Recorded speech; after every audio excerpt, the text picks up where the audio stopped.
The transport ship docked at Omega-7 Station with a loud clang that echoed through the metal corridors. Hundreds of new cadets stepped off the ship, each one representing the finest warriors their species had to offer. The Galactic Naval Academy only accepted the best, and everyone knew it. Towering Grimlock warriors stomped down the ramp in perfect formation, their thick gray skin covered in ceremonial battle scars. Each one stood nearly 8 feet tall and could crush a steel pipe with their bare hands. Behind them came the Vorthax, reptilian beings whose scales gleamed like polished armor. Their yellow eyes missed nothing, and their military traditions went back thousands of years.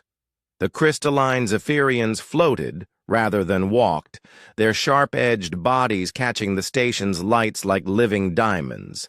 They moved with mathematical precision, each step calculated to the smallest detail. These beings could slice through metal with their natural blades and process tactical information faster than most computers. Then came Katie Martinez, wearing flip-flops. She walked off the transport like she was heading to the beach, not the most prestigious military academy in the galaxy. Her cargo shorts had paint stains on them, and her t-shirt showed a faded logo for some Earth band nobody had heard of. A beat-up backpack hung from one shoulder, held together with duct tape and hope. The other cadets stopped and stared. Some of the Grimlocks snorted with amusement.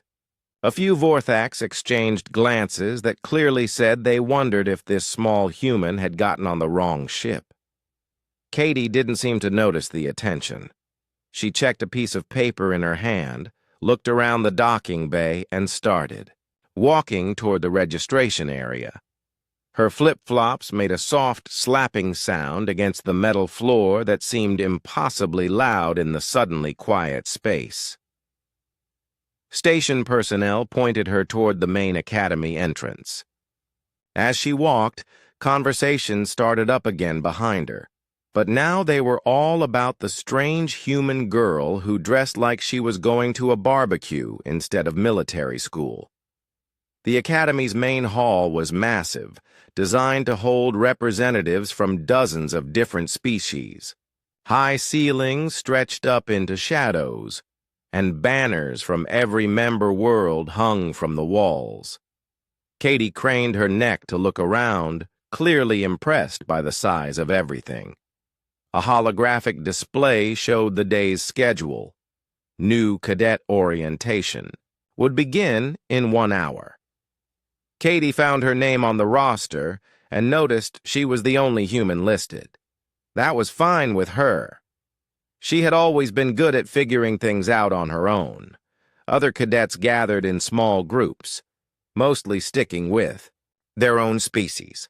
The Grimlocks formed a tight circle and spoke in their deep, rumbling language. Vorthax stood in precise lines, comparing equipment and discussing strategy. Zephyrians communicated through rapid flashes of colored light that hurt human eyes to look at directly. Katie sat on a bench and pulled a sandwich out of her backpack.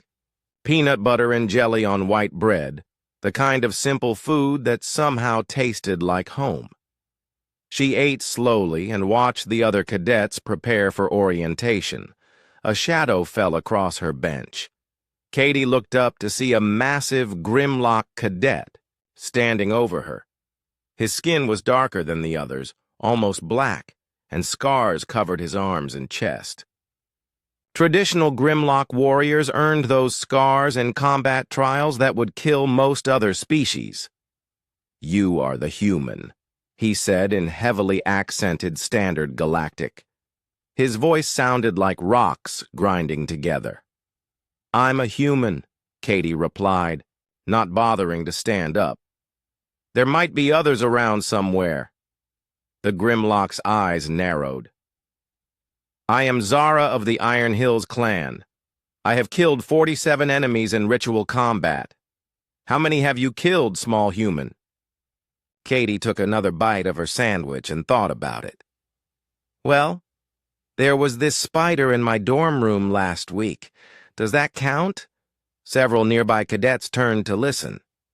The question of combat experience was important here. Most of these beings had been training for war since they could walk. Some had already seen real battle. Zara snorted. You joke about sacred combat. This shows disrespect. I'm not joking, Katie said. That spider was huge. Probably poisonous too.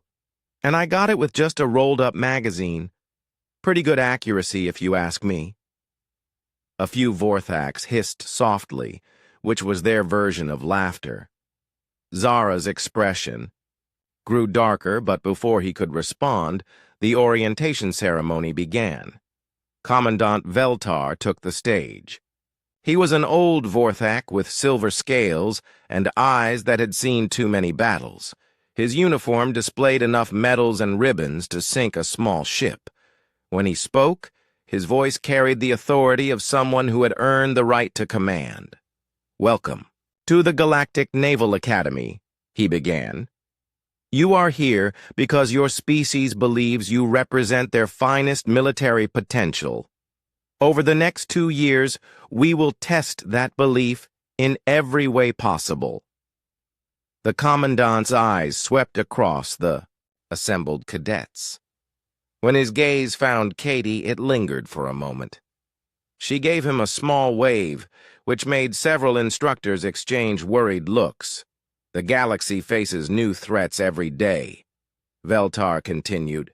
Pirates, rebel factions, and unknown alien species probe our borders constantly. The Coalition needs officers who can think quickly, adapt to changing situations, and lead others into battle when necessary. He paused and looked directly at Katie again. Some of you come from worlds with proud warrior traditions.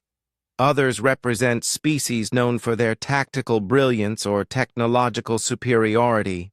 A few come from places we know very little about. Katie finished her sandwich and crumpled up the wrapper. She looked around for a trash can, didn't see one, and stuffed the wrapper back in her backpack.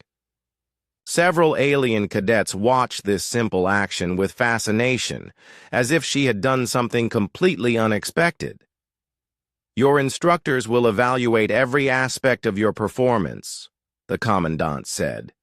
Physical fitness, tactical knowledge, leadership potential, and combat effectiveness. Those who prove themselves worthy will graduate as officers in the Coalition Navy. Those who do not will return home. The ceremony continued with introductions of the teaching staff and explanations of Academy rules. Katie listened with half her attention while studying the other cadets. They all looked so serious, so focused on proving themselves. She wondered if any of them had ever just sat around and watched clouds go by. When orientation ended, cadets received their room assignments and class schedules. Katie discovered she would be sharing quarters with Zara, the Grimlock who had questioned her earlier. This was either going to be very interesting or very unpleasant. She gathered her backpack and headed toward the residential section, flip-flops still slapping against the floor. Behind her, she could hear other cadets discussing their new human classmate. Most of the comments weren't particularly flattering, but Katie didn't mind. She had heard worse things in high school. As she walked through the academy's corridors, Katie noticed how everything was built for efficiency and function. Clean lines, practical designs, and no wasted space. It reminded her of pictures she had seen of military bases on Earth, just bigger and more alien. Tomorrow, real training would begin. Katie figured she would either prove herself worthy of being here or wash out spectacularly. Either way, it would probably be more interesting than her job at the hardware store back home. She found her room and used the electronic key card to open the door. Inside, Zara was already arranging his belongings with military precision. He looked up when Katie entered, his expression unreadable. "Small human," he rumbled. "Tomorrow we begin combat training. You should prepare yourself." Katie dropped her backpack on her bed and kicked off her flip-flops. "Thanks for the heads up," she said. "I'll try not to get in your way." Zara studied her for a long moment, as if trying to solve a puzzle. Then he returned to organizing his equipment. Katie pulled out her own belongings, which consisted mainly of comfortable clothes and a few books about military history. Outside their window, the stars stretched away into infinity. Somewhere out there, the galaxy waited to see what Earth's first cadet could accomplish. Katie looked at those stars and smiled. Tomorrow would be interesting indeed. Katie woke up before dawn to the sound of Zara doing something that might have been prayer or might have been preparing for war. It was hard to tell with Grimlocks. He stood in the center of their small room, moving through a series of combat poses while growling softly under his breath. She watched him for a few minutes, impressed by how someone so large could move with such controlled grace. Each movement flowed into the next, like a deadly dance that had been practiced for years. When he finished, Zara noticed her watching. "Morning exercises," he explained. "Grimlock warriors must stay ready for battle at all times." "Makes sense," Katie said, sitting up in bed.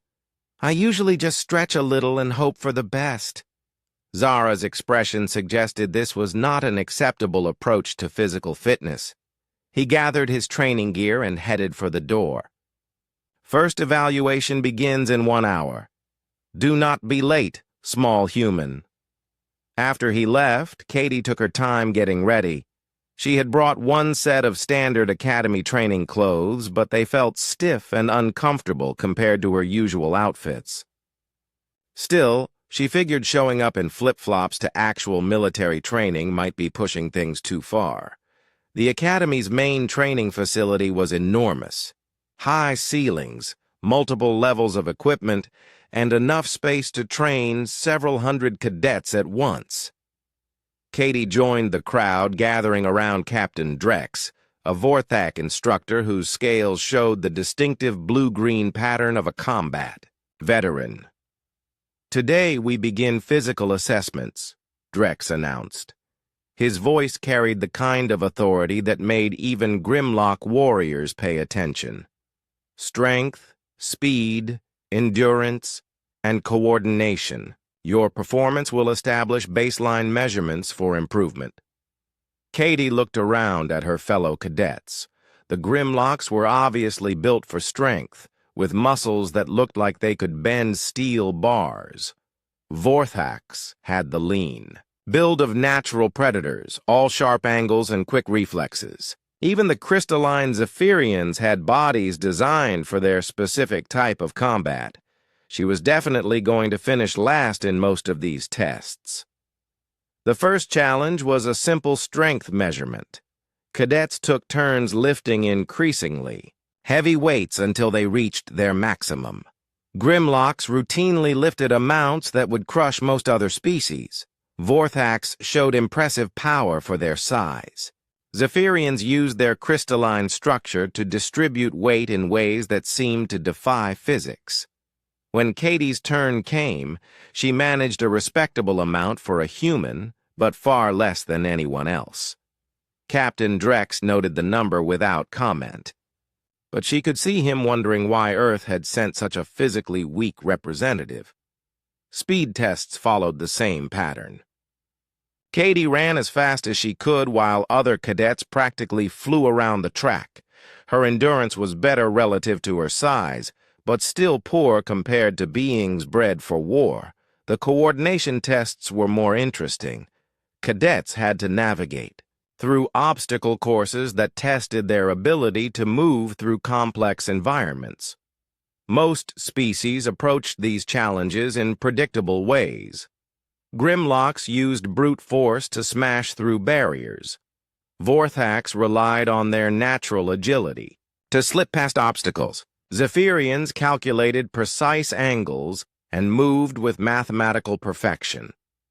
Katie looked at the course differently. Instead of following the marked path, she studied the entire structure to find alternative routes. When her turn came, she ignored several obstacles entirely by climbing over barriers that weren't supposed to be climbed and squeezing through gaps that weren't supposed to be passages. "Cadet Martinez," Captain Drex called out, "you are not following the designated course." The instructions said to get from start to finish as quickly as possible, Katie replied, hanging upside down from a beam that was supposed to be an obstacle, not a highway. "They didn't say I had to follow the little arrows." Other cadets stopped to watch. Her route was definitely not standard, but it was faster than the approved path. Captain Drex consulted his instruction manual, apparently looking for a rule that covered this situation. "Continue," he finally said. Katie finished the course in a time that wasn't the fastest overall, but was much better than her previous performances had suggested. More importantly, several instructors were now looking at her with something other than dismissal. After physical training came the first academic assessment. Cadets filed into a large classroom where Lieutenant Commander Vale, a silver-scaled Vorthak, began testing their knowledge of basic military concepts. "Who can explain the fundamental principle of tactical superiority?" she asked. A Vorthak cadet raised his hand. "Achieve numerical or technological advantage over enemy forces." "Correct." "What about defensive positioning?" A Grimlock responded, "Hold high ground. Force enemy to attack uphill." Vale nodded and continued through standard questions about logistics, communications, and command structure. The answers came quickly from cadets who had been studying these concepts since childhood. Then she asked something different. "Cadet Martinez, your species is new to galactic military doctrine. How would humans approach a situation where they face a technologically superior enemy with greater numbers?" Katie thought about it. The obvious answer was that humans would lose badly and should probably run away, but something about the question made her think the instructor was looking for a different kind of response. "Well," she said slowly, "I guess humans would try to change the rules somehow. Make it not about technology or numbers. Explain. If you can't win the game they're playing, you have to get them to play a different game, one where your advantages matter more than theirs." The classroom was quiet.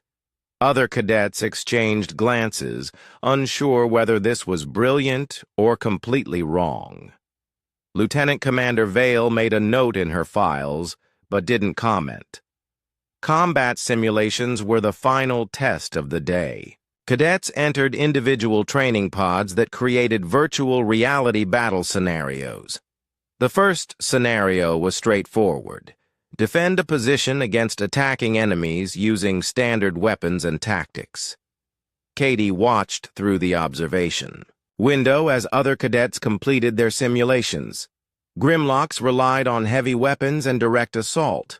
Vorthax used stealth and precision strikes. Zephyrians calculated optimal firing solutions and eliminated enemies with mathematical efficiency. When her turn came, Katie studied the scenario parameters. She was supposed to hold a defensive position against waves of enemy attackers. Standard. Tactics called for establishing fields of fire, creating choke points, and conserving ammunition for sustained combat. Instead, she abandoned the defensive position entirely. The virtual enemies approached the area where she was supposed to be, found it empty, and began searching. While they spread out looking for her, Katie circled around behind them and started picking them off one by one. When they regrouped to hunt her down, she had already moved to a different location. The scenario was designed to test defensive capabilities, but Katie turned it into a game of hide-and-seek where she had all the advantages. Instead of letting the enemies come to her, she went to them on her own terms. Her final score was decent, though not spectacular. More importantly, she had solved the problem in a way that none of the instructors had seen before. Captain Drex and Lieutenant Commander Vale spent several minutes reviewing her simulation recording, discussing her approach in voices too low for the cadets to hear. After training ended, Katie found herself walking back to her room with Rex, a Vorthak cadet who had scored highest on the academic tests. He was clearly intelligent and probably came from a military family that had been producing officers for generations. "Your performance was unusual," he said in the careful way that suggested he was trying to be polite about something he didn't entirely approve of. "Unusual how?" Katie asked. "You do not follow standard procedures. This could be dangerous in real combat situations." Katie nodded. "Could be. But standard procedures assume everyone knows what you're going to do. What if that's not always a good thing?" Rex considered this. His species valued tactical knowledge and proper military protocol above almost everything else. The idea that following procedures might sometimes be wrong was clearly difficult for him to process. "Procedures exist because they work," he said finally. "Sure," Katie agreed. "Most of the time. But what about the times when they don't?" They reached the residential section and went their separate ways. Katie found Zara in their room, maintaining his weapons with the kind of care most people reserved for family heirlooms. Grimlock blades were works of art as much as tools of war, passed down through generations of warriors. "How did the small human perform today?" he asked without looking up from his work. "Not great at the strength stuff," Katie admitted. "Better at the thinking parts," Zara grunted, which might have been approval or might have been indigestion. "Strength can be built. Thinking?" He paused and looked at her directly. "Thinking is harder to teach." Katie wasn't sure if that was a compliment or not, but it was probably the closest thing to encouragement she was going to get from a Grimlock warrior. She pulled out one of her military history books and settled in to read. Outside their window, the Academy's night shift was beginning their training exercises. Katie could hear the distant sounds of combat practice and tactical drills. Tomorrow would bring new challenges and new opportunities to prove herself. The asteroid field stretched out in all directions like a three-dimensional maze made of rock and ice. Each chunk of debris spun slowly in the vacuum, creating an ever-changing puzzle that would challenge even experienced pilots. For Academy cadets, it represented their first major test in actual spacecraft. Katie sat in the cockpit of her assigned fighter, studying the navigation display. The recommended route appeared as a series of green waypoints that wound carefully through the safest passages between asteroids. Academy safety protocols required maintaining at least 50 meters clearance from any solid object and following predetermined flight paths that had been tested hundreds of times. Most cadets were already launching, their fighters moving cautiously along the approved routes. Katie watched them on her sensors, noting how they clustered together for safety and maintained constant communication with flight control. It was exactly what the manual said they should do. She looked at the asteroid field again, this time ignoring the green waypoints entirely. There were gaps between the spinning rocks that the safety computers marked as too dangerous for cadet pilots. Narrow passages that required split-second timing and precision flying that could go wrong in a dozen different ways, but they were also much faster. "Control, this is Cadet Martinez requesting permission to deviate from assigned flight path," she said into her comm system. Negative, Martinez. All cadets must follow safety protocols. No deviations authorized. Katie looked at the regulations displayed on her screen. They said cadets must complete the course safely and efficiently, but they didn't actually specify which route to take.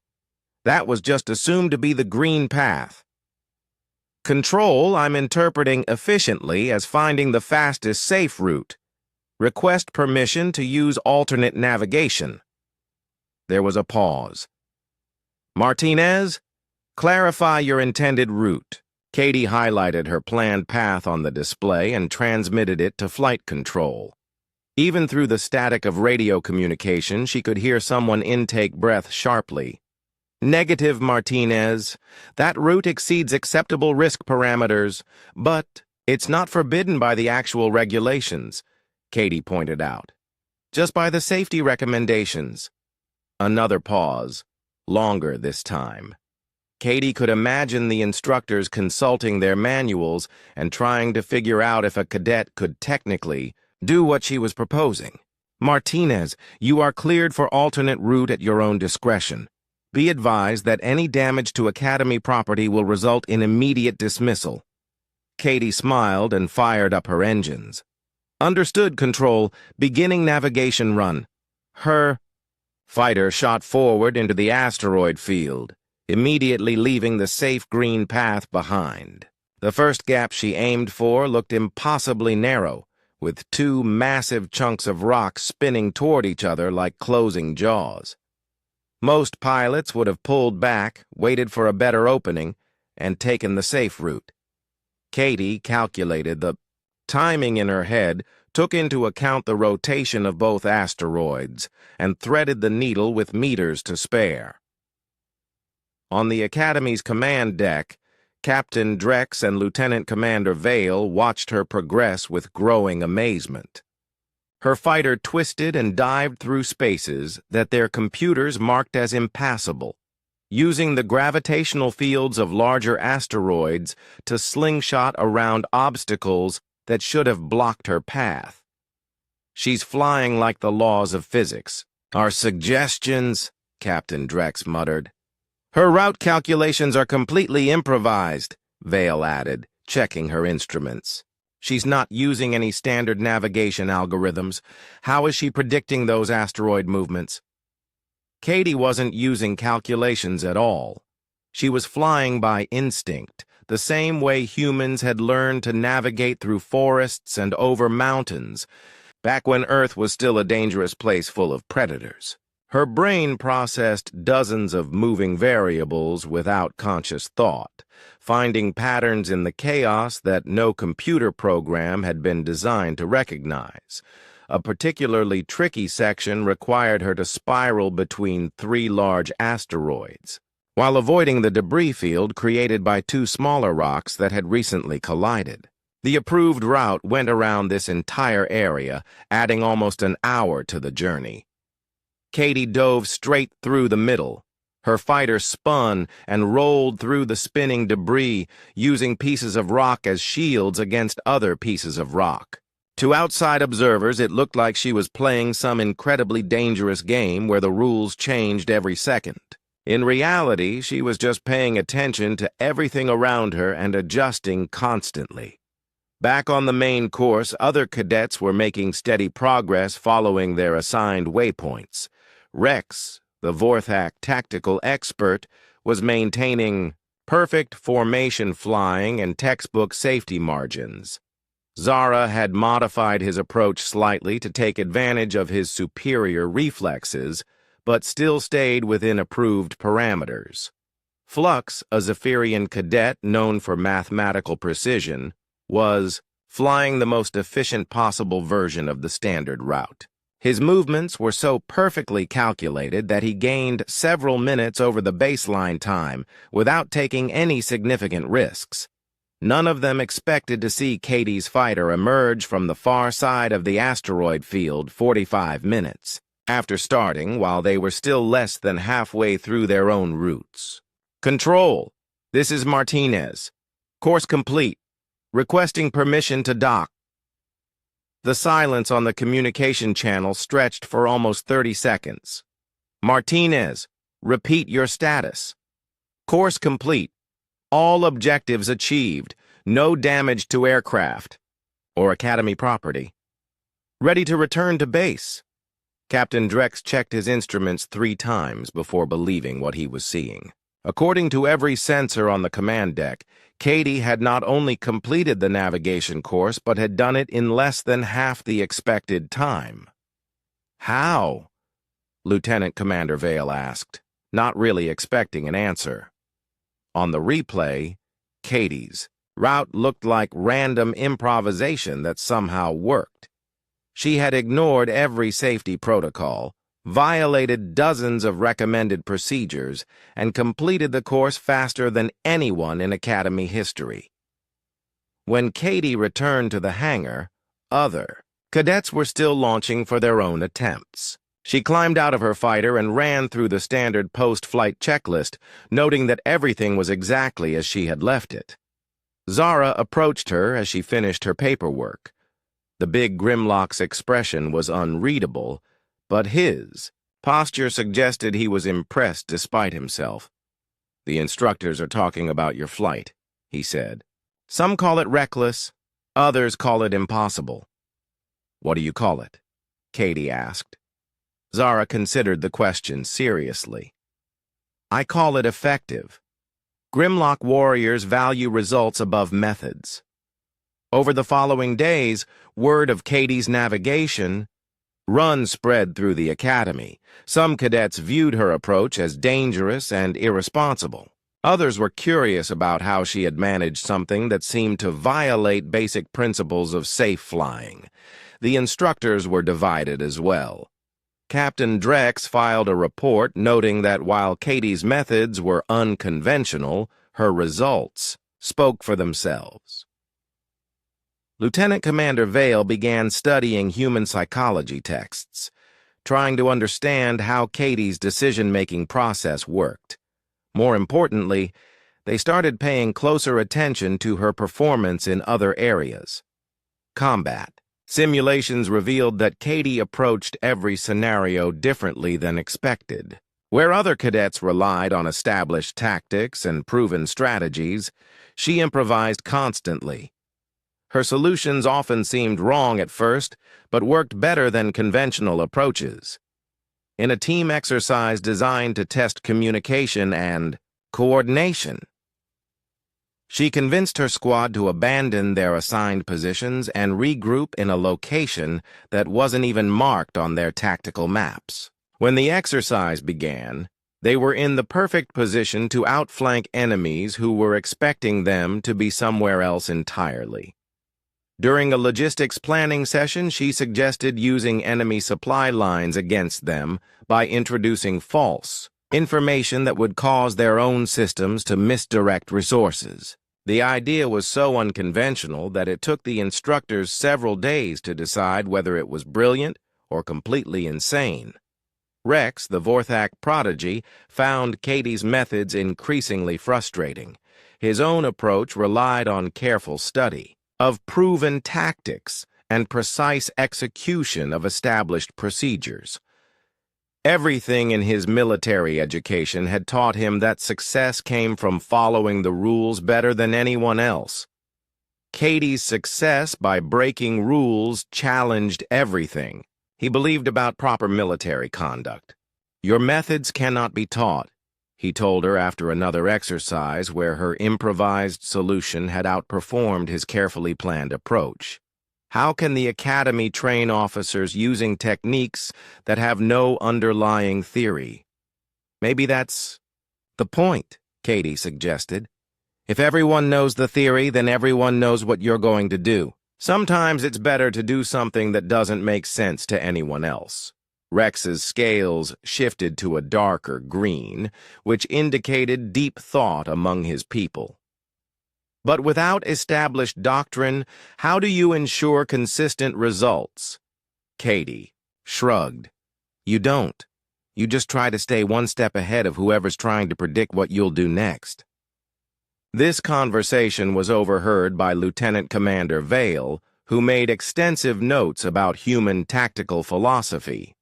She was beginning to understand that Katie's approach wasn't random or reckless. It was based on a completely different set of assumptions about how warfare should work.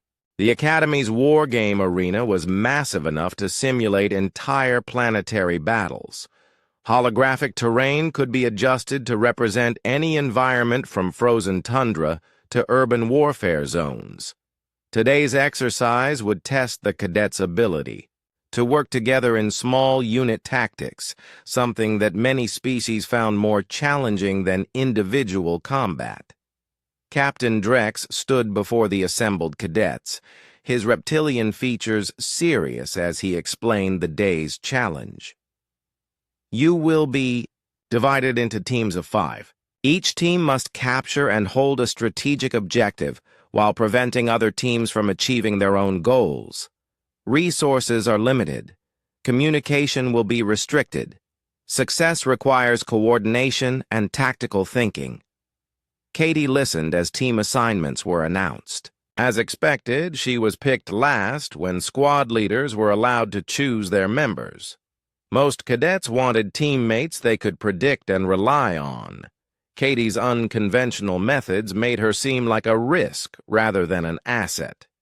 She ended up on a team with Nyx, a young Vorthak who had been struggling with Academy expectations.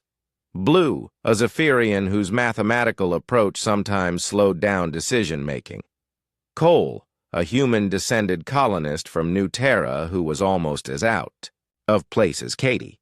And surprisingly, Zara, who had volunteered to work with her despite their different approaches to problem-solving. Great, Nyx muttered as they gathered to plan their strategy.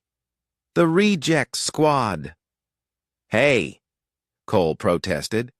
I prefer to think of us as the underdogs team. Katie studied the mission parameters on her tablet. Their objective was a communications relay station positioned on high ground in the center of the arena. 3 other teams would be trying to capture the same target while protecting their own assigned positions. Standard tactics called for A, direct assault supported by covering fire and careful advancement under suppression. So we go straight up the hill? Blue asked, his crystalline features already calculating firing angles and optimal approach routes. That's what everyone expects us to do, Katie said slowly. But look at this. She highlighted different areas on the tactical map. What if we don't try to take our objective at all? The team stared at her.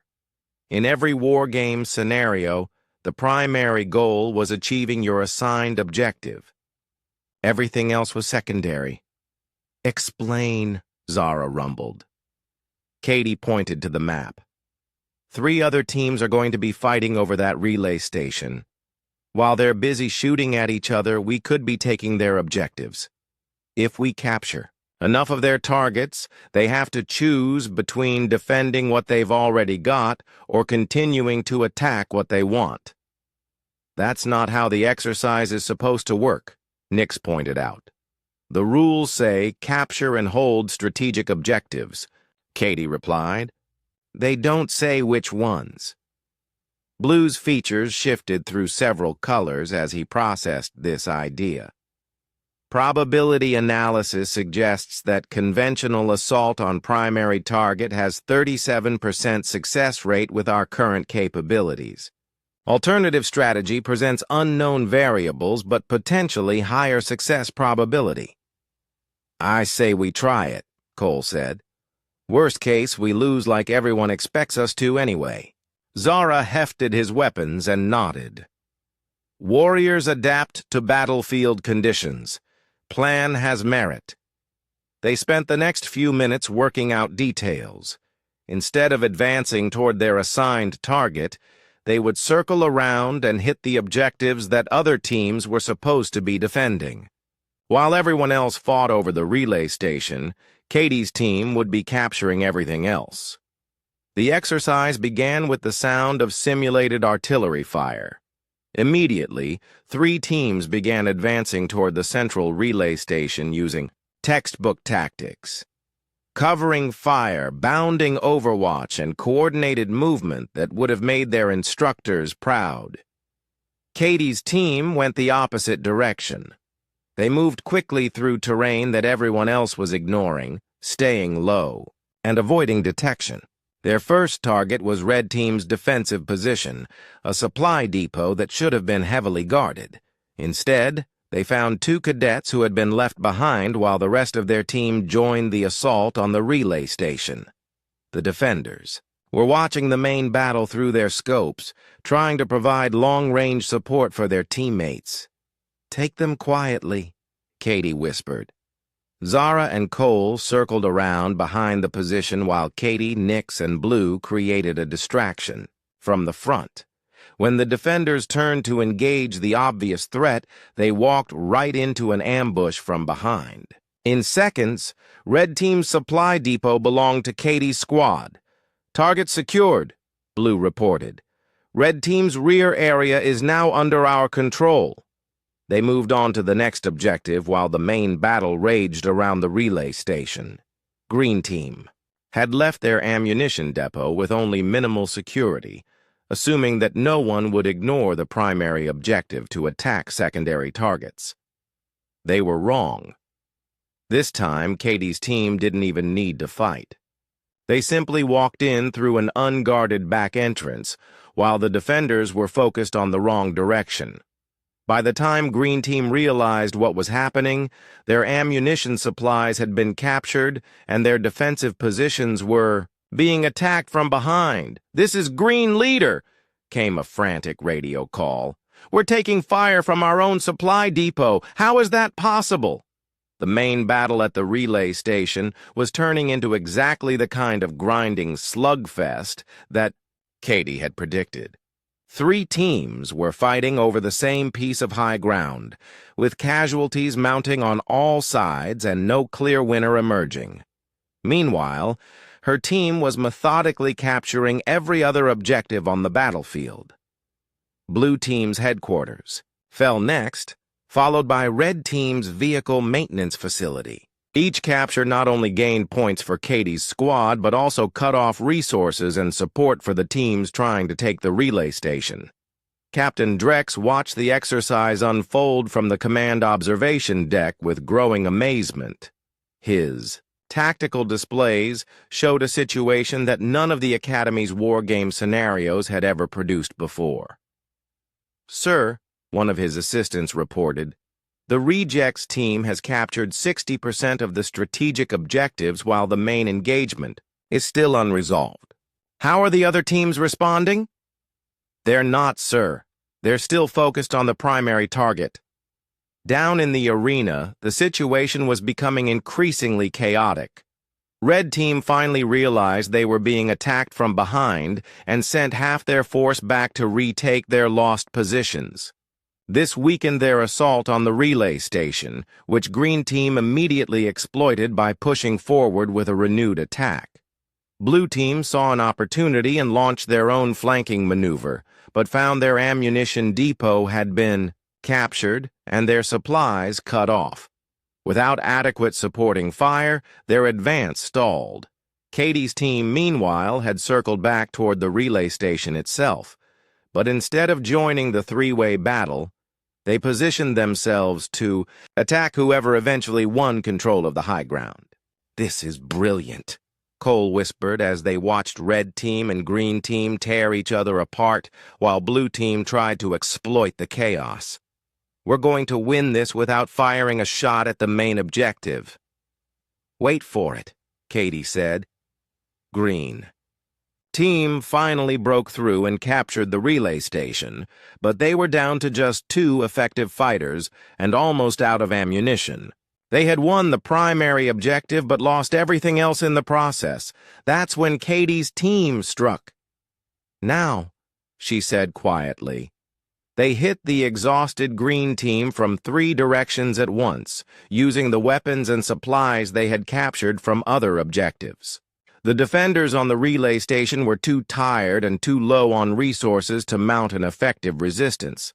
In less than 5 minutes, Katie's team controlled the primary objective and most of the secondary targets as well.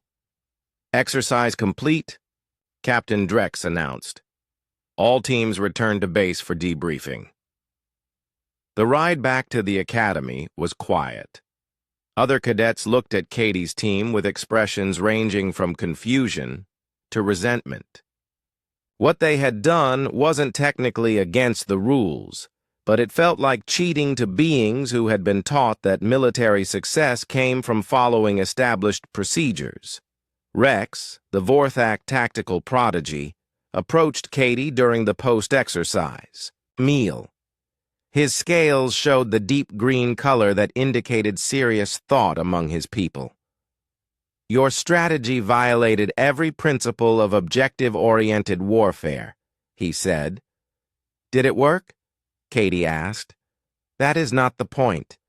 Military doctrine exists for sound tactical reasons. Ignoring established principles creates unpredictable outcomes. Katie took a bite of her sandwich and considered this. Maybe unpredictable outcomes are exactly what we want. If the enemy can predict what we're going to do, doesn't that make it easier for them to stop us? Coordination requires predictability, Rex insisted. How can commanders plan operations if their subordinates use methods that cannot be anticipated? I don't know, Katie admitted.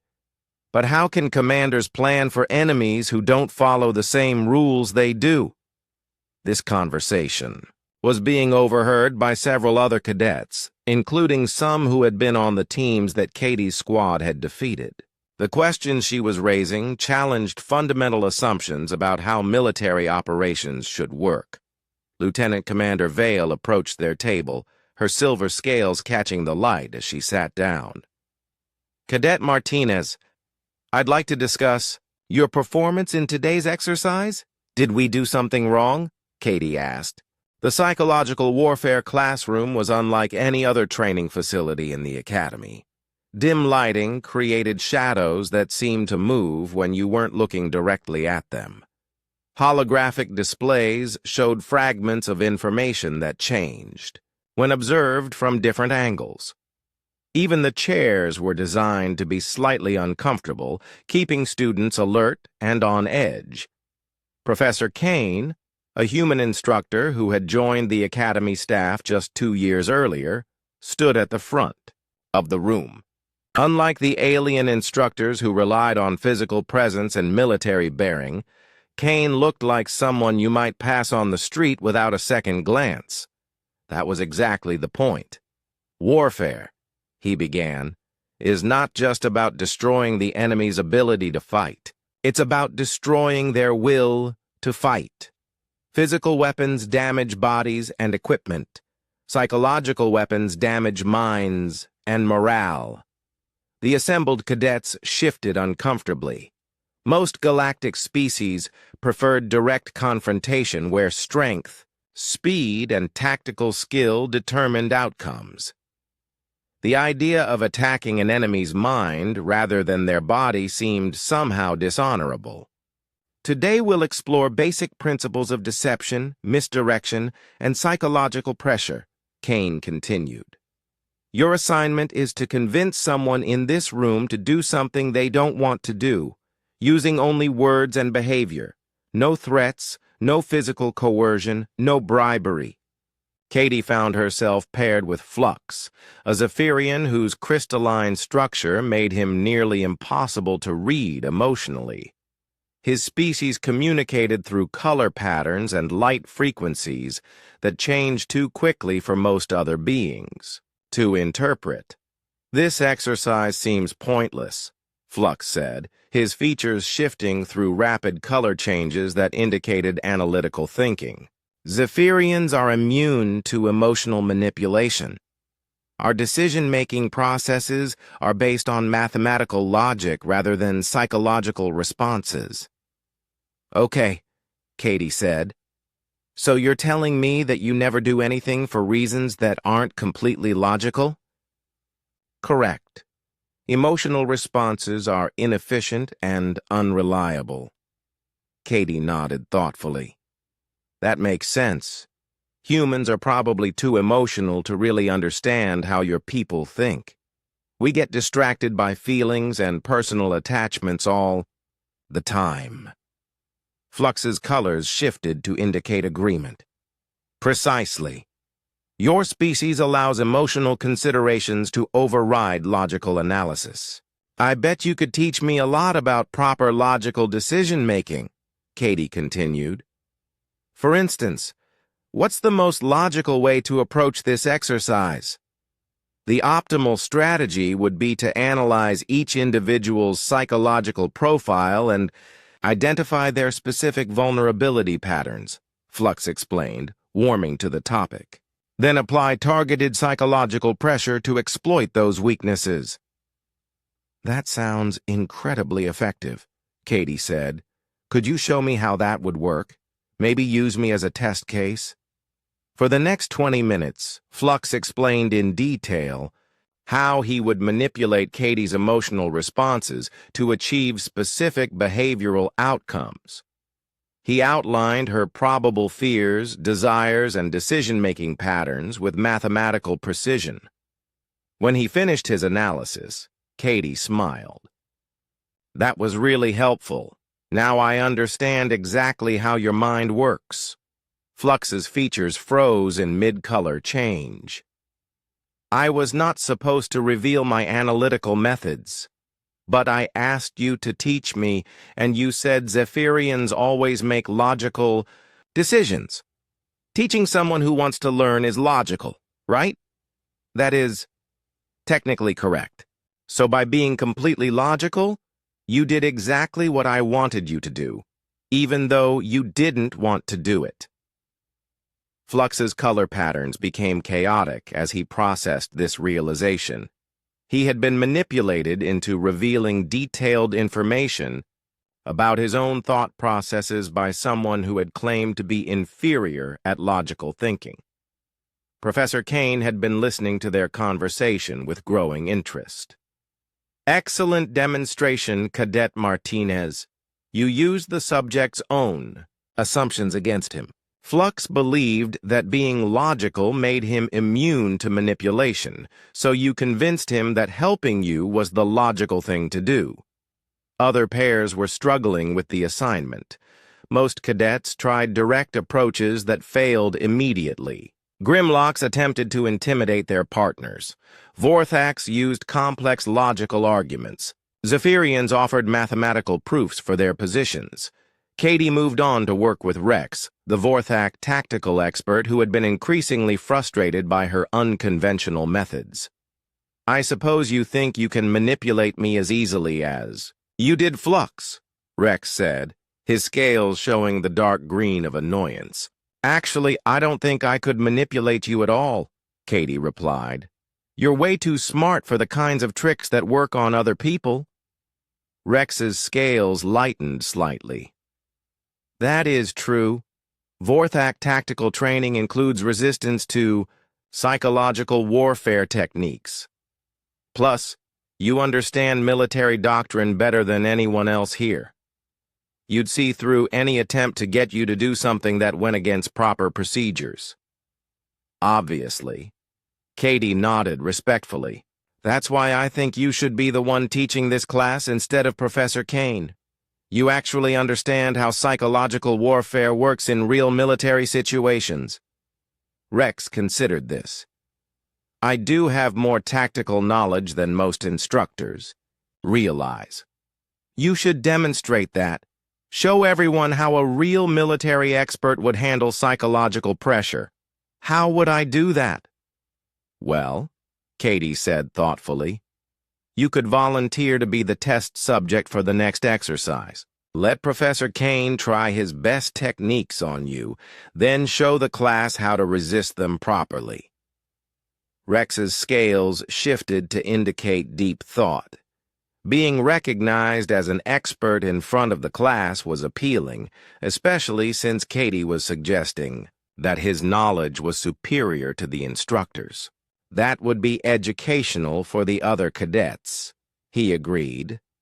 Professor Kane, Rex announced, I volunteer to demonstrate proper resistance to psychological manipulation techniques.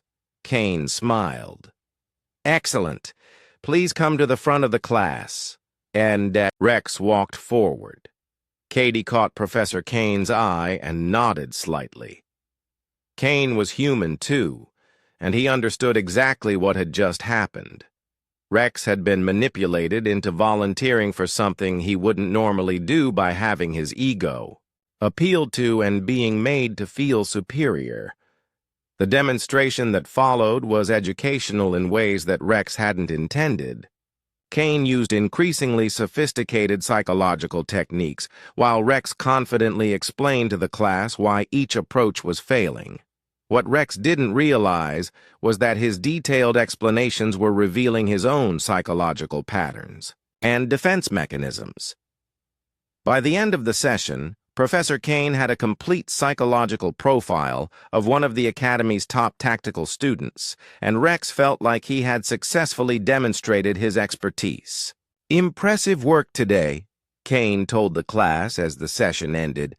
"Tomorrow we'll explore more advanced techniques including misinformation, social pressure, and exploiting group dynamics." Katie found herself walking back to her quarters with several other cadets who wanted to understand how she had made the exercises look so easy. "How did you know that Flux would respond to logical appeals?" asked Nix, the young Vorthak who had been on her War Games team. "I didn't know for sure," Katie admitted, "but most people have patterns. Flux was proud of being logical, so I made helping me seem like the logical choice. Rex was proud of his tactical knowledge, so I made volunteering seem like a chance to show off." "But how do you identify those patterns so quickly?" Cole asked. Katie thought about it. "I guess I just pay attention to what people seem to care about most. Then I try to connect what I want with what they want." Blue, the Zephyrian, shifted through several color patterns. This suggests that psychological manipulation is fundamentally about understanding motivation rather than applying specific techniques. "Maybe," Katie said. "Or maybe it's about making people feel like they're getting what they want while you get what you need." These conversations were overheard by other cadets and eventually by instructors who were beginning to understand that Katie's abilities weren't limited to tactical innovation. She had an intuitive grasp of psychology that allowed her to predict and influence behavior in ways that formal training couldn't easily replicate. Over the following weeks, psychological warfare training became Katie's strongest subject. While other cadets struggled to apply textbook techniques, she developed approaches that were uniquely suited to each situation and opponent.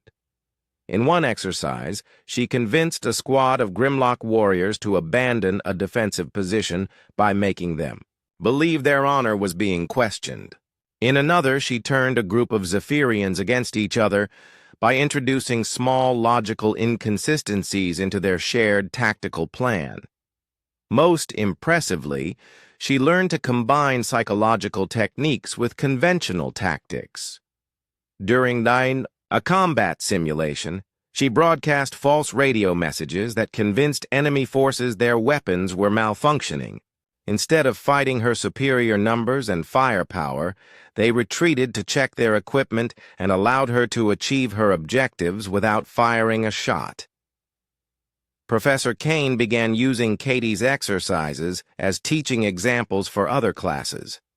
Her approaches were unconventional but consistently effective, and they demonstrated psychological principles that were difficult to explain in theoretical terms.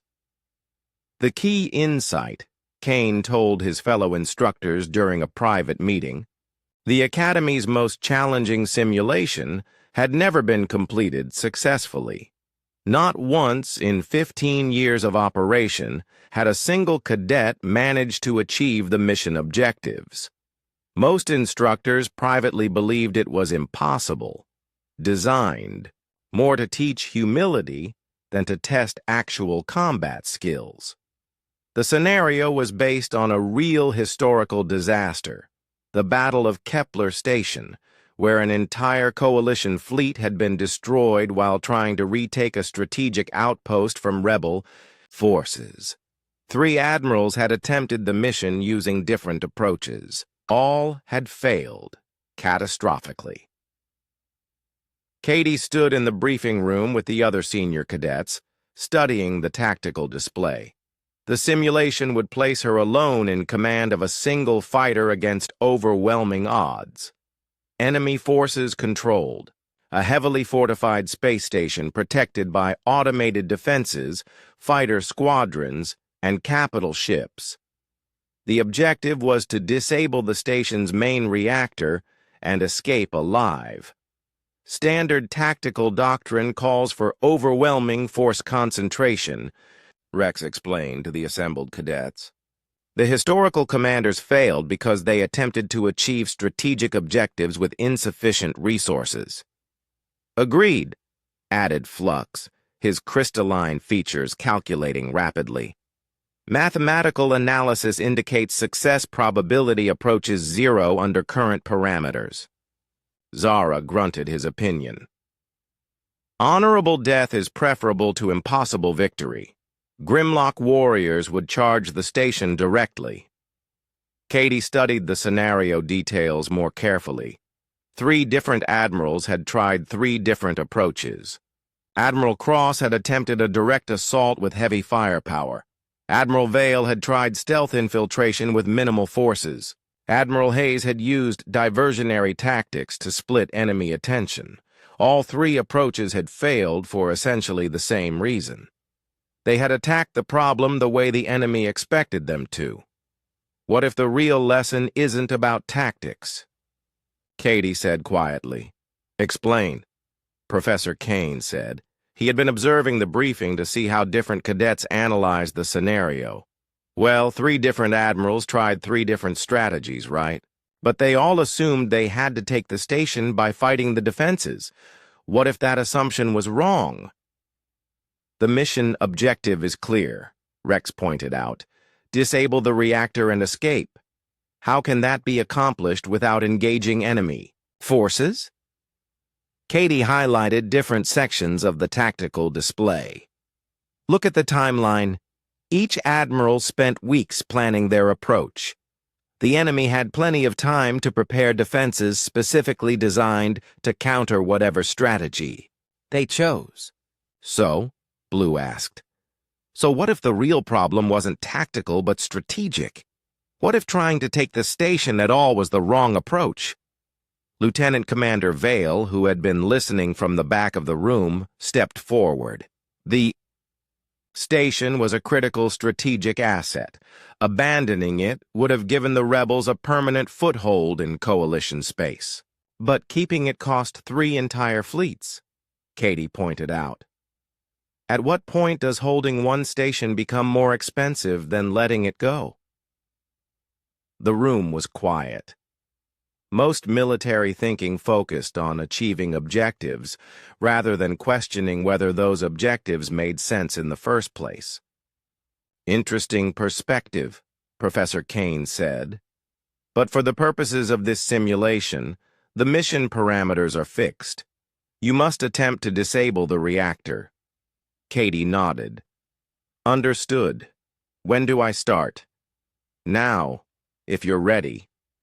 The simulation pod was the Academy's most advanced training system, capable of creating completely realistic combat scenarios with full sensory input. As Katie strapped herself in, she could hear other cadets placing bets on how long she would survive. The record was 17 minutes.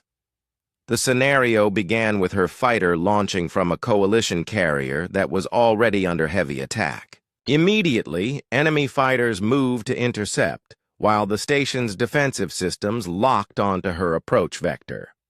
Most cadets would have tried to fight their way through the fighter screen or evade the defensive systems. Katie did something completely different. She surrendered. Enemy forces, This is Coalition Fighter 77 Alpha requesting permission to land for prisoner transfer. She broadcast on standard frequencies. The enemy response was immediate and confused. Coalition Fighter, clarify your status. Are you declaring surrender? Negative. I am carrying high-value intelligence regarding Coalition fleet movements, requesting immediate audience with Station Commander. There was a long pause. Katie's fighter continued on its approach vector while enemy forces held their fire. In the simulation, enemy AI was trying to process a situation that hadn't been programmed into its tactical responses. Coalition fighter, maintain current heading. You will be escorted to Landing Bay 7. Any deviation from assigned course will result in immediate destruction. Katie allowed herself to be escorted to the station's docking bay, where security forces waited to take her into custody. As far as the enemy was concerned, a Coalition pilot had defected and was offering to sell strategic information. The interrogation that followed was exactly what Katie had hoped for. Enemy officers brought her to a secure briefing room deep inside the station to question her about Coalition fleet positions and tactical plans. While they focused on extracting information from her, she was gathering intelligence about the station's internal layout and security procedures. Your information about the Coalition's 7th Fleet is outdated, the enemy commander finally said. That fleet was destroyed 3 days ago. Then you'll be interested in the 8th Fleet's planned attack, Katie replied smoothly. For 2 hours, she fed the enemy commanders a mixture of real tactical knowledge and carefully crafted misinformation. Some of what she told them was true, enough to be verified, establishing her credibility. Other details were false in ways that would take days to discover. More importantly, she convinced them that the Coalition's main attack would come from the opposite side of the station, from where the reactor was located. When the interrogation ended, Katie was placed in a holding cell to await transfer to a more secure facility. Her guards assumed she was just another defector whose information might or might not be valuable. They were wrong. Katie had spent her time studying the station's internal structure and identifying critical vulnerabilities. More importantly, she had convinced the enemy commanders to redeploy their forces to defend against an attack that would never come. Escaping from the holding cell was easier than expected. The guards were watching for external threats, not internal sabotage. Katie had learned enough about the station's systems during her interrogation to move through service corridors that weren't heavily monitored. The reactor chamber was protected by automated systems designed to prevent external attack, not internal sabotage. Katie's approach from inside the station's security perimeter bypassed most of the defensive measures that had stopped previous attempts. More importantly, her psychological manipulation had convinced the enemy to concentrate their forces on the wrong side of the station. The reactor chamber was defended by skeleton crews who weren't expecting trouble from that direction. Instead of trying to destroy the reactor through brute force, Katie introduced a computer virus into the station's control systems. The virus was designed to look like a minor software glitch that would gradually degrade reactor performance over several days. By the time station personnel realized what was happening, the reactor would be operating far outside safe parameters. They would have to choose between shutting it down voluntarily or risking a catastrophic overload. Katie's escape route took her through the same docking bay where she had originally surrendered. Enemy forces were still concentrated on the opposite side of the station, preparing for an attack that existed only in their own minds. She reached her fighter and launched just as the first signs of reactor instability began to appear on station monitoring systems. Behind her, the station's defenses were finally turning to engage, but too late to prevent her escape. The simulation ended, with Katie's successful return to Coalition space and the complete shutdown of the enemy station's main reactor. Mission accomplished with 0 friendly casualties and minimal resource expenditure. In the observation room, instructors stared at displays showing a successful completion of the Academy's most challenging scenario. Captain Drex checked the simulation parameters 3 times to make sure there hadn't been a computer error. "How long did that take?" Lieutenant Commander Vale asked. 4 hours and 37 minutes, Professor Kane replied. Previous record was 17 minutes until mission failure. She didn't engage a single enemy fighter, Captain Drex noted. Her weapons were never fired, because she convinced the enemy to let her walk into their most secure facility, Kane pointed out. Then she used psychological manipulation to misdirect their defensive efforts while conducting sabotage operations from inside their own perimeter. Commandant. Veltar reviewed the simulation replay with growing amazement. She turned the scenario's greatest weakness into its greatest strength. Instead of treating her isolation as a disadvantage, she used it to appear non-threatening until she was in position to achieve her objectives. When Katie emerged from the simulation pod, she found a crowd of cadets and instructors waiting for her. Some looked impressed. Others, the Academy's faculty conference room had never hosted such a heated debate. Senior instructors from every department sat around the polished metal table, their voices raised in arguments that had been building for weeks. At the center of the controversy was a simple question: should Katie Martinez be allowed to graduate?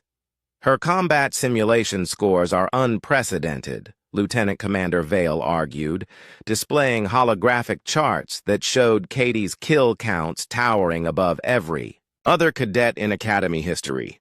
She has proven herself capable of achieving objectives that our best tactical minds considered impossible. Captain Drex's scales shifted to dark green, indicating strong disagreement. Her methods violate fundamental principles of military discipline.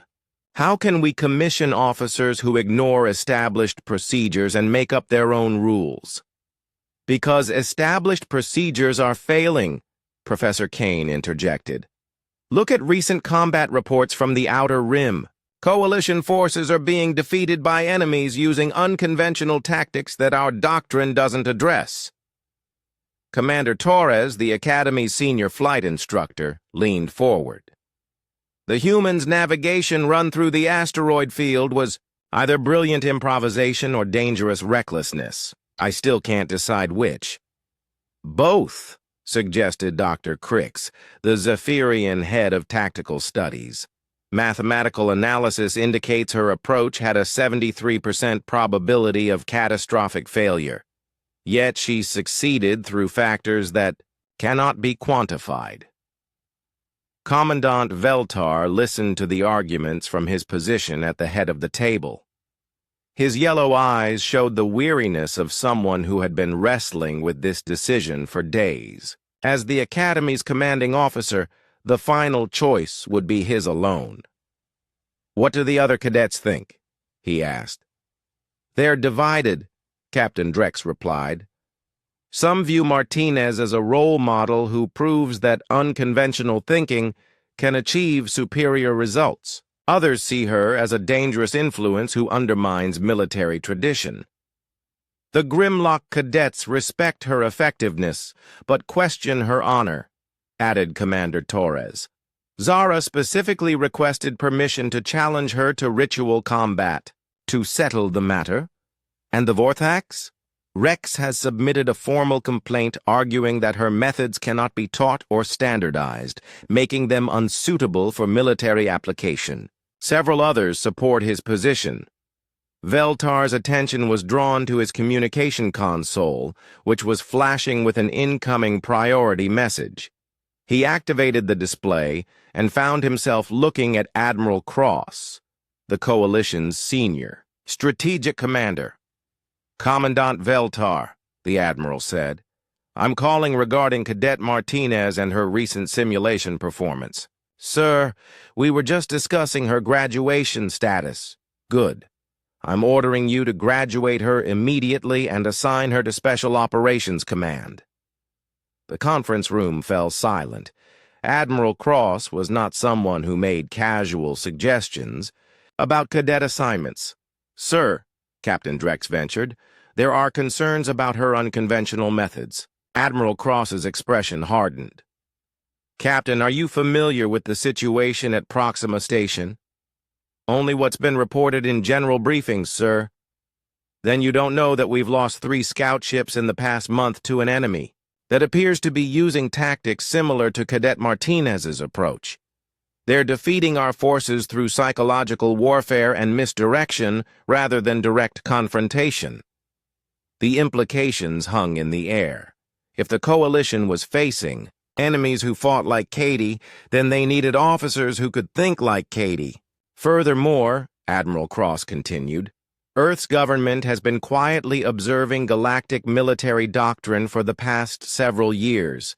Their analysis suggests that most species' tactical thinking has become predictable and vulnerable to unconventional approaches. Professor Kane spoke up. Sir, are you saying that Earth has been studying our military methods? I'm saying that Earth's military observers have identified critical weaknesses in coalition tactics that our own strategists missed.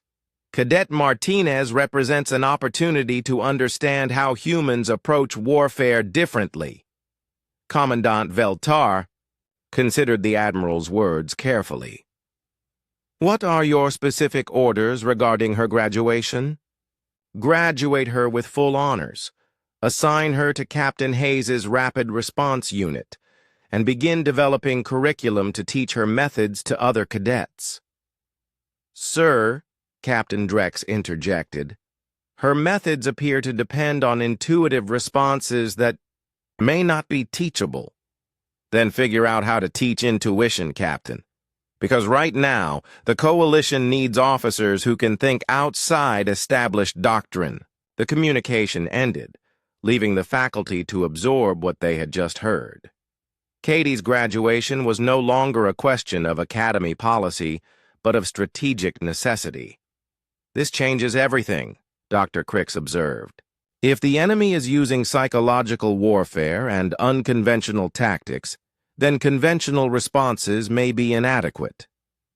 Or, Captain Drex countered, we could be abandoning proven methods for experimental approaches that might fail catastrophically in real combat. Professor Kane pulled up additional data on his tablet. Actually, I've been reviewing historical records. Human military history shows consistent patterns of tactical innovation that other species lack. They appear to specialize in asymmetric warfare and creative problem-solving. Because they evolved in chaos, Lieutenant Commander Vale added.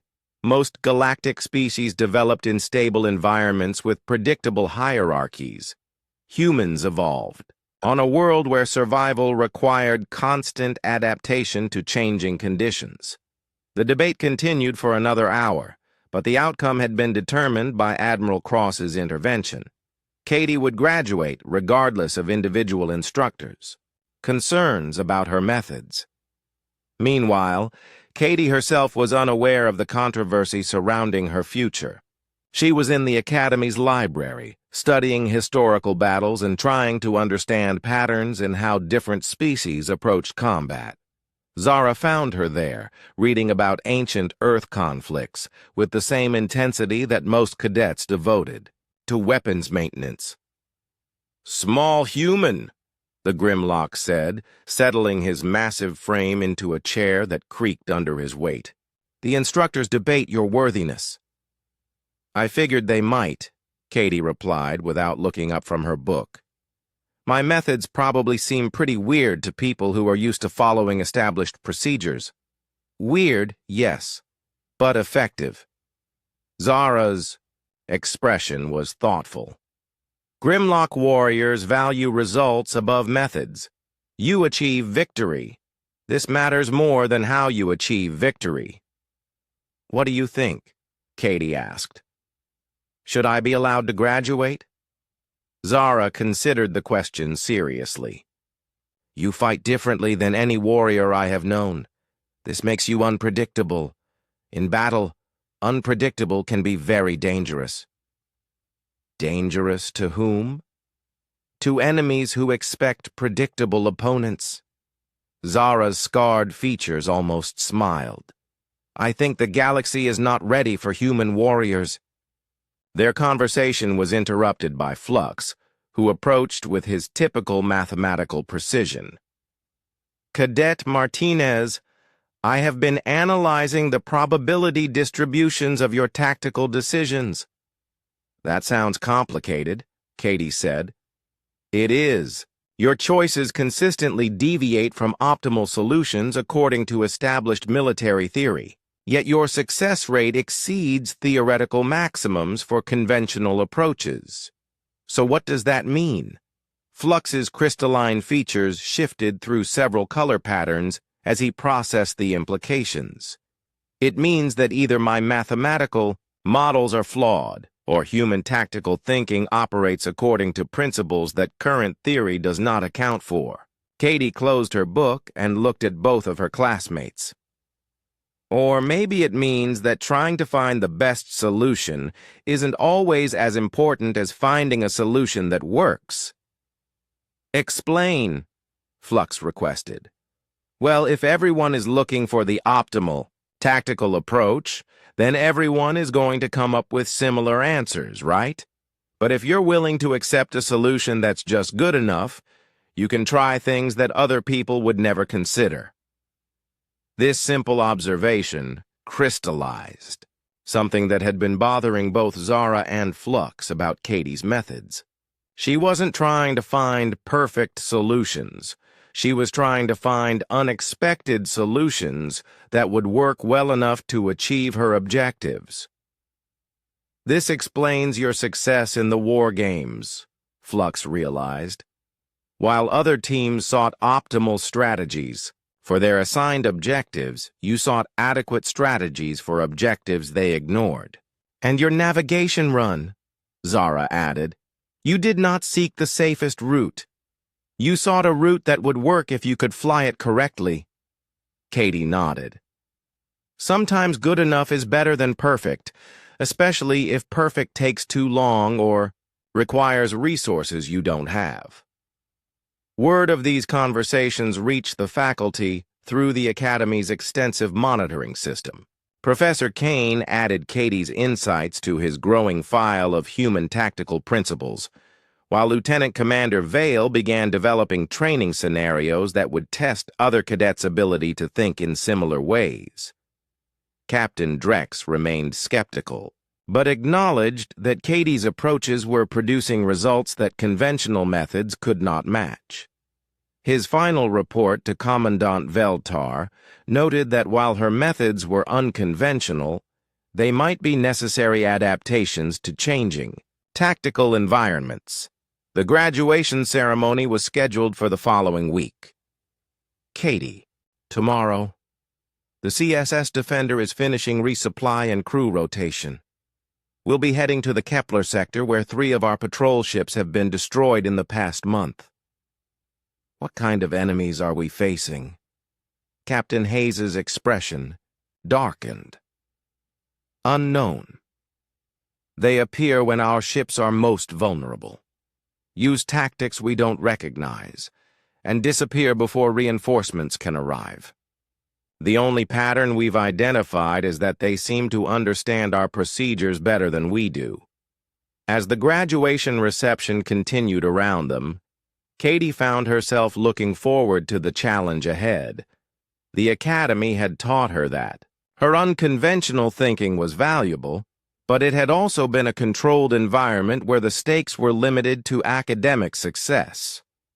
Real combat would test whether human approaches to warfare could solve problems that threatened the coalition's survival. Admiral Cross approached for a final conversation before her departure. Officer Martinez, you should understand that your assignment represents more than just your individual career. Earth's relationship with the coalition depends partly on whether human contributions to galactic security prove valuable. No pressure, Katie said with a slight smile. Considerable pressure, actually, but I believe you're ready for it. The Admiral's expression was serious, but not unkind.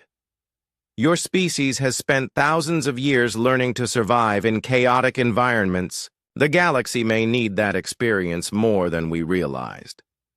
That evening, Katie packed her belongings for departure. Her dress uniform would be stored at the academy, replaced by the practical gear appropriate for field operations. But she made sure to pack her flip-flops at the bottom of her kit bag. Some traditions were worth maintaining, even in the depths of space.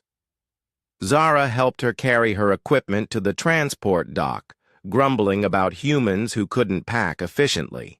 Rex offered tactical advice about optimizing gear loadouts for combat operations.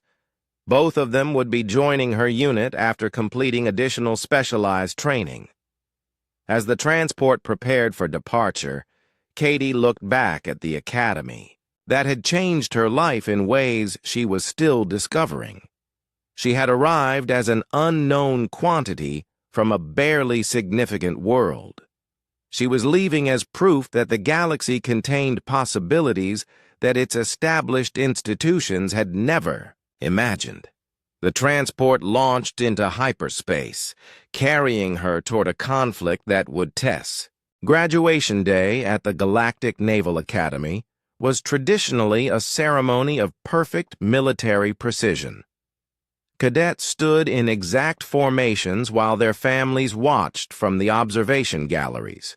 Speeches emphasized duty, honor, and adherence to the traditions that had kept the coalition strong for centuries. This year's ceremony felt different from the moment it began. Katie stood in formation with her graduating class, wearing the same dress uniform as everyone else, but somehow managing to look less formal despite following all regulations. Her flip-flops had been replaced by regulation boots, but she had managed to maintain the relaxed confidence that had characterized her entire time at the academy.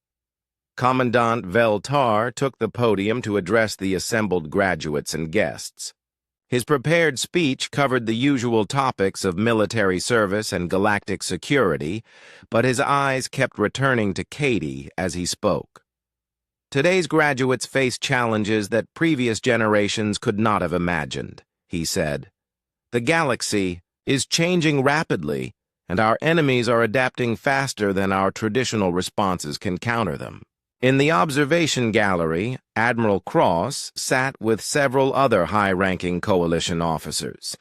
They had come specifically to witness Katie's graduation and to meet the human who had forced the military establishment to reconsider fundamental assumptions about warfare. Some of you will serve on ships that patrol familiar routes against known threats, Veltar continued. Others will face enemies who fight in ways that no textbook has prepared you for. Success will require not just following established procedures, but understanding when those procedures must be adapted or abandoned entirely. Rex, standing 2 positions to Katie's left in formation, shifted slightly. The Vorthax scales showed, the deep green of serious thought. Over the past months, he had come to respect Katie's effectiveness even while disagreeing with her methods. Military tradition provides the foundation for everything we do, the Commandant said. But tradition must be balanced with innovation, and innovation requires the courage to think differently about old problems. As individual awards were announced, Katie found herself called forward more often than expected. Highest score in psychological warfare training. Most innovative tactical solution. Outstanding performance in asymmetric combat scenarios. The final award was one that had never been given before. Highest confirmed kill count in combat simulations. Katie's total had exceeded the previous record by more than 300%, achieved not through superior firepower, but through creative thinking and unconventional tactics.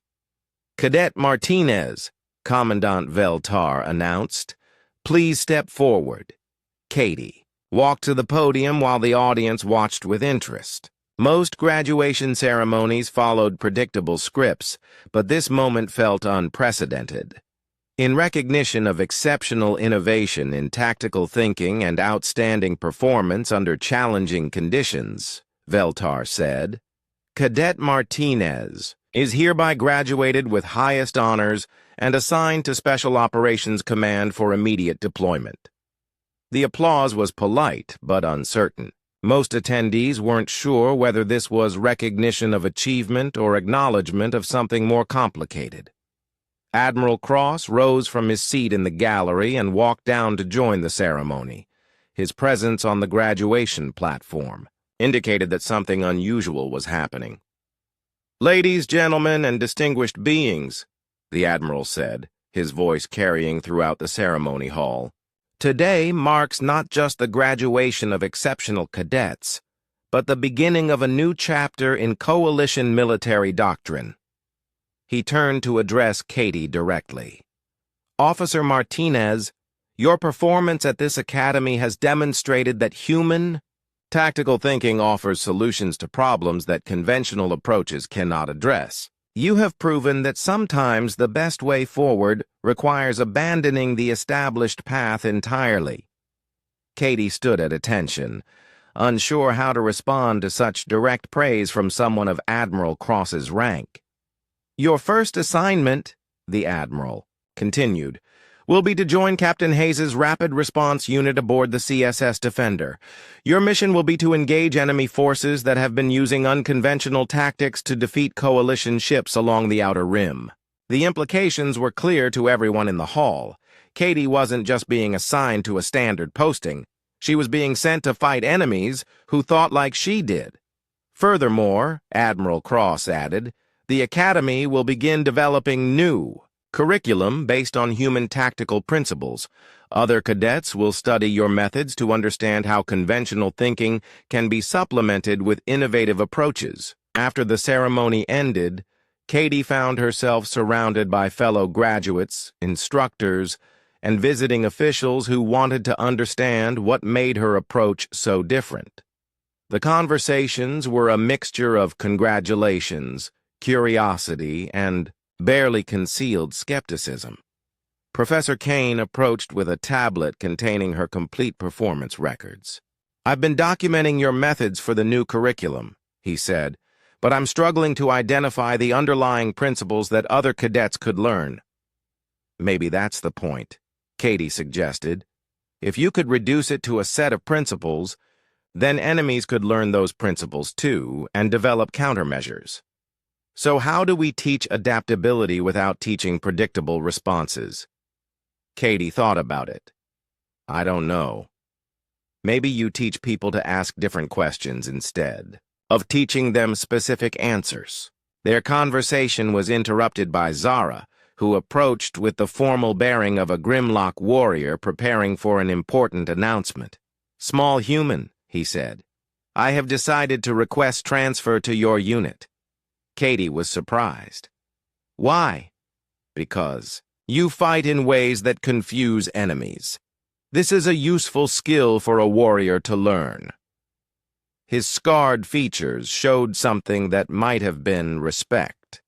"Also, someone must ensure you do not get yourself killed through excessive creativity." Rex joined them, his scales showing the pale green of uncertainty. "I have also submitted a transfer request," he admitted.